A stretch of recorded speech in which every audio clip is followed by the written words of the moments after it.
देवगुरु बृहस्पति इंद्र की सभा में गए। इंद्र महाराज अपनी गद्दी पर बैठे थे। गंधर्व बड़ा सुंदर गान कर रहे थे, अप्सराएं नृत्य कर रही थी। गुरुजी पधारे। गुरुजी को देख करके भी इंद्र ने उठकर प्रणाम नहीं किया, अनदेखा कर दिया। तो गुरुजी नाराज हो गए। नाराज होकर के गुरुजी स्वर्ग से चले गए। जब नाच गाना बंद हुआ तो देवराज इंद्र ने गुरुजी को ढूंढा, लेकिन गुरुजी कहीं मिले नहीं। तो दैत्यों ने स्वर्ग पर आक्रमण कर दिया, देवताओं को भगा दिया। देवता गए भगवान की शरण में, भगवान से कहने लगे कि गुरुजी कहीं चले गए और दैत्यों ने स्वर्ग पर आधिपत्य जमा लिया। ठाकुर जी बोले तो बिना गुरु के तो काम चलेगा नहीं, गुरु बनाओ। किसको गुरु बनाएं? बोले त्वष्टा मुनि के बेटा हैं विश्वरूप, इनको त्रिशिरा भी कहते हैं, उनको गुरु बनाओ। गुरु बने, यज्ञ करे, तुम्हारी शक्ति बढ़े तो काम चलेगा। इसलिए त्वष्टा मुनि के बेटा विश्वरूप को गुरु बनाया। उन्होंने यज्ञ किया, फिर से स्वर्ग पर देवताओं का आधिपत्य हो गया। अब ये जो विश्वरूप हैं, त्वष्टा मुनि के बेटा, ये बेटे हैं महात्मा जी के, लेकिन इनकी मां जो है वो हिरण्यकश्यपु की बहन है, उनका भांजा है। 3 सिर थे, 2 मुख से आहुति देता था देवताओं के लिए, 1 मुख से यज्ञ में आहुति देता था अपने मामा जी के लिए। एक दिन इंद्र ने देख लिया और इंद्र ने विश्वरूप को मार दिया। विश्वरूप को मारा तो ब्राह्मण मरा, तो ब्रह्म हत्या हो गई।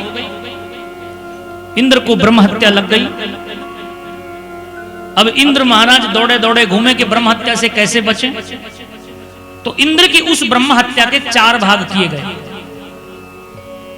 4 जनों को इंद्र ने वो अपनी ब्रह्म हत्या दी और उसके बदले में एक वरदान दिया। 1 भाग दिया स्त्रियों को, 1 भाग दिया वृक्षों को, 1 भाग दिया धरती को और 1 भाग दिया जल को। स्त्रियों को इंद्र की ब्रह्म हत्या क्या है? जो मासिक धर्म होता है वो इंद्र की ब्रह्म हत्या है, पुनः ठीक हो जाता है, ये वरदान है। धरती माता को ब्रह्म हत्या क्या है? जो गड्ढा खोदा जाता है वो ब्रह्म हत्या है इंद्र की, अपने आप ही भर जाता है, ये वरदान है। जल को ब्रह्म हत्या है इंद्र की, जल के ऊपर जो काई जमती है वो इंद्र की ब्रह्म हत्या है। और जल को वरदान है कि जिसमें भी मिलाएंगे वैसा ही रूप धारण कर लेगा। 1 भाग वृक्षों को दिया गया, वृक्षों के ऊपर जो गूंद आता है वो इंद्र की ब्रह्म हत्या है। वरदान है कि जहां से टहनी काटते हैं वृक्ष की वहीं से हरा हो जाता है, ये इंद्र का वरदान है। ब्रह्म हत्या दूर हो गई, लेकिन त्वष्टा मुनि के बेटा विश्वरूप को इंद्र ने मारा, इसलिए त्वष्टा मुनि ने यज्ञ करना शुरू किया। उस यज्ञ से एक वृत्रासुर नाम का दैत्य प्रकट हुआ। प्रकट होते ही सभी देवताओं को, उनके अस्त्र शस्त्रों को निगलने लगा, युद्ध के लिए ललकारने लगा, त्राही त्राही मचा दी। देवराज इंद्र ने देखा कि वृत्रासुर छोड़ेगा नहीं, तो भगवान की शरण में गए, भगवान से प्रार्थना की। तो भगवान ने कहा कि कोई सिद्ध मुनि महात्मा अपनी अस्थियों का वज्र बनाकर दे, उस वज्र से वृत्रासुर का उद्धार हो सकता है। देवता दधीचि मुनि के पास गए, प्रणाम किया। दधीचि मुनि ने अपनी अस्थियों का वज्र विश्वकर्मा जी के द्वारा बनाकर दिया और देवराज इंद्र ने वृत्रासुर का उद्धार किया। ये वृत्रासुर कौन है? ये वृत्रासुर पिछले जन्म में चित्रकेतु नाम का राजा था। बहुत सारी रानियां थी, बेटा नहीं था, तो अंगिरा ऋषि ने यज्ञ किया, बड़ी रानी के बेटा हुआ। दूसरी रानियों को ईर्ष्या हो गई, उस बेटे के मुख पर विष लगा करके मार डाला।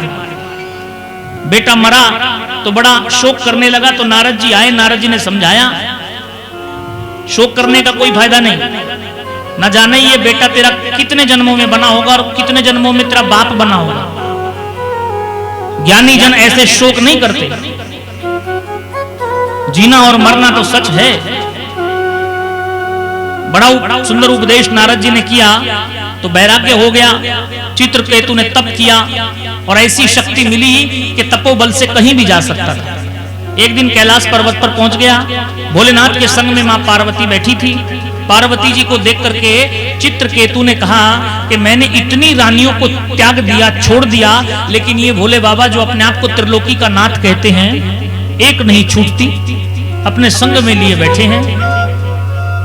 तो पार्वती जी ने जब सुना तो पार्वती जी ने कहा, मां के ऊपर आक्षेप करता है दुष्ट, जा राक्षस बन जा। यही चित्रकेतु आज वृत्रासुर बनकर के आया और इंद्र के द्वारा इसका उद्धार हुआ। बोलिए भक्त वत्सल भगवान की।